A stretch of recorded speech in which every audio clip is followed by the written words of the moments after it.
we're making a sheet mulch. First of all, we're going to loosen up the soil. We don't have to turn, but we're just going to loosen. And now I'm watering. After we've given the ground a good soaking, we lay out the cardboard. You don't have to have a frame, but I've decided to use a frame just to hold the bedding material in. But if you'd like to do this without a wooden frame, perfectly possible. When you're laying the cardboard, make sure that the cardboard overlaps.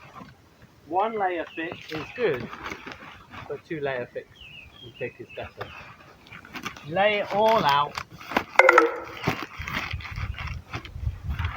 and we're going to soak it down so it will stay in place. So you remove all the tapes and we make sure we cover the soil. This acts as a weed excluding layer. You don't have to worry about the grasses, you don't have to worry about bramble roots, even bracken and some really persistent weeds all the light will be excluded from them and they will die and rot away. That's why 2 layers of cardboard is better than 1. And now the tapes will go into the recycling. Here I used cardboard, but you could also use newspaper or cotton or any other type of biodegradable fabric. And now we water. Now we put on the nitrogen rich layer, which is mostly vegetable waste, partially composted, but it can be quite fresh. It's got eggshells in there, it's got egg boxes, it could be a mix of all sorts of organic waste, as long as it will rot down. And we're going to lay that onto the bed. So then we're going to spread this out over the bed. It doesn't want to be too thick. Then we're just going to spread it out as a thin layer.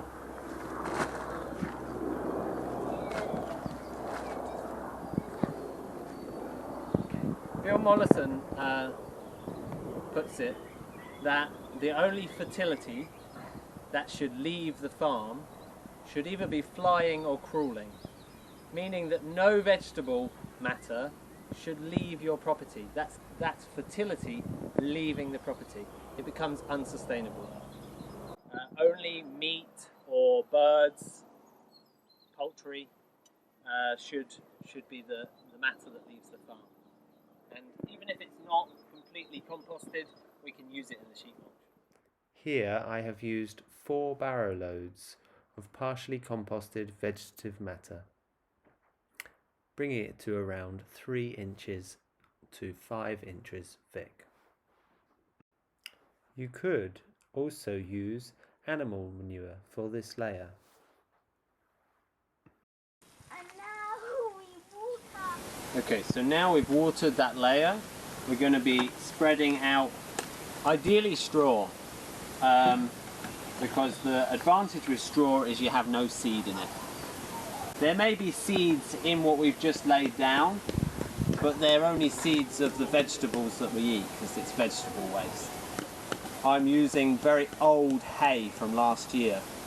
The idea is that most of the seed should be pretty old and rotten away.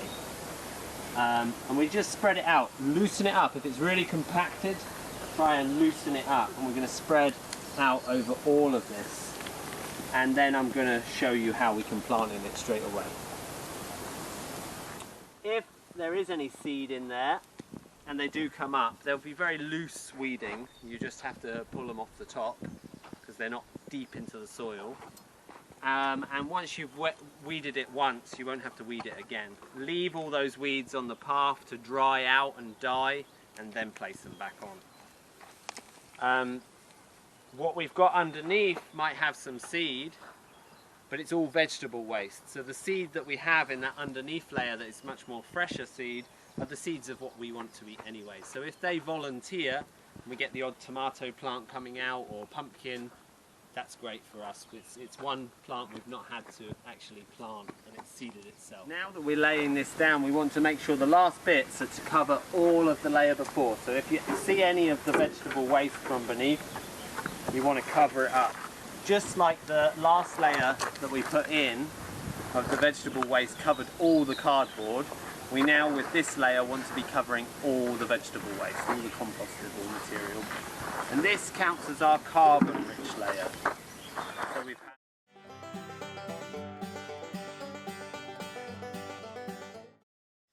we've had our cardboard layer, we've had our nitrogen rich layer of partially decomposed vegetable matter, and now we're putting another carbon rich layer on top. And this is closing the bed in. So if we want to plant directly into this, there's two ways we can do it. One is to have baby seedlings that we can place into the bed, or to have large seeded seeds. And the way we do this is firstly by opening a pocket in the mulch. Make it a good, right down to the cardboard layer. Make it a good two-handed fist amount of size. You can get 2 fists into there. Grab some ready composted material, properly composted material. Place them into the hole. Make a hole in that composted material, down again to the cardboard layer, almost all the way down so the roots are properly covered. And there you have it. To do the same with the seed, we have a pumpkin here that we saved our seeds from. Again, some compost, and place the seed into the middle and cover it over. This one that we've got the baby seedling, we can already close the mulch in around it and water. With the one where we put just seed in, we should leave the mulch quite open till the seedling comes up and it gets just above the mulch material, and then we can close it over with the mulch material. This is a great way to conserve water. We don't have to water these beds so often. It's a great way to build soil. We'll build, it's that thick about now. It will go down in about 6 months to that thick of high grade topsoil. And if you want to put small seeds like carrot seeds or spring onion seeds or anything like that into the bed, you have to let it decompose. You have to let it will take around 3 months in a damper season, and maybe 6 months to properly decompose unless you water it regularly in a dry season. Okay, and that's it. Now we water.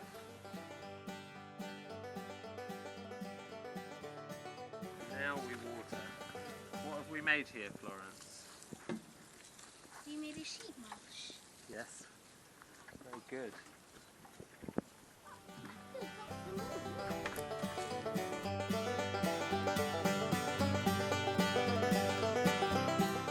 If you enjoyed this video, feel free to share and subscribe for future practical permaculture demonstrations. Also visit our website to learn more about our 11-module Permaculture Design Course. On behalf of Permaculture Kerno, I'd like to thank you for watching and see you next time.